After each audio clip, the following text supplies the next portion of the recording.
നമ്മുടെ ഷോപ്പിലെ ചെറുതേനാണ്. Stingless B അല്ലെങ്കിൽ ചെറു തേനീച്ചയിൽ നിന്നാണ് ഈ തേൻ ഉണ്ടാക്കിയെടുക്കുന്നത്. ഇത് മൃദുഗുണമുള്ളത് കൊണ്ട് തന്നെ വർഷത്തിൽ 250 ഗ്രാം വരെയാണ് തേൻ ശേഖരിച്ചെടുക്കുന്നത്.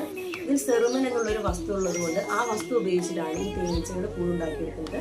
ഇത് ജനുവരി മാർച്ച് കാലയളവിലാണ് ഇതിന്റെ വിളവെടുപ്പ് അനുയോജ്യമായിട്ടുള്ളത്.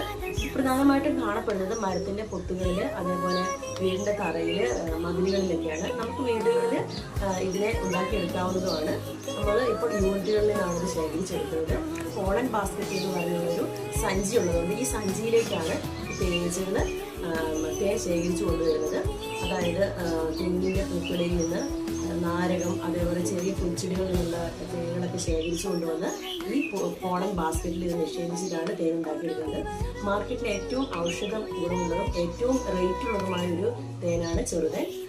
നമ്മൾ വലിയ തേനിനെ കമ്പയർ ചെയ്യുമ്പോൾ ചെറുതേൻ്റെ റേറ്റ് എപ്പോഴും കൂടുതലായിരിക്കും. കാരണം മെഡിക്കൽ പർപ്പസിനൊക്കെ ആയുർവേദത്തിൻ്റെ മരുന്നുകളിലൊക്കെ ഏറ്റവും കൂടുതൽ ഉപയോഗിക്കുന്നത് ചെറുതേനാണ്. ഇത് നമ്മൾ വളരെ വൃത്തിയോടുകൂടി കൈകാര്യം ചെയ്യണം. ഇതിൽ മോയ്സ്ചറൈസിംഗ് ഒട്ടും പാടില്ല. അതുകൊണ്ട് തന്നെ നമ്മൾ കൈകൊണ്ട് എടുക്കാൻ പാടില്ല. സ്പൂൺ ഉപയോഗിച്ചിട്ടാണ് നമ്മൾ ഈ തേൻ എടുക്കേണ്ടത്. ഇതിൽ നമുക്ക് മോയ്സ്ചറൈസിംഗ് കണ്ടന്റ് ഉണ്ടെങ്കിൽ തന്നെ നമ്മളത് സൺലൈറ്റിൽ അല്ലെങ്കിൽ സൂര്യപ്രകാശത്തിൽ വെച്ചിട്ട് ഇതിൻ്റെ മോയ്സ്ചറൈസിംഗ് കണ്ടന്റ് മാറ്റിയെടുക്കാവുന്നതാണ്. നമ്മുടെ ഷോപ്പിൽ 100 ഗ്രാമിന് 380 റുപ്പീസാണ്.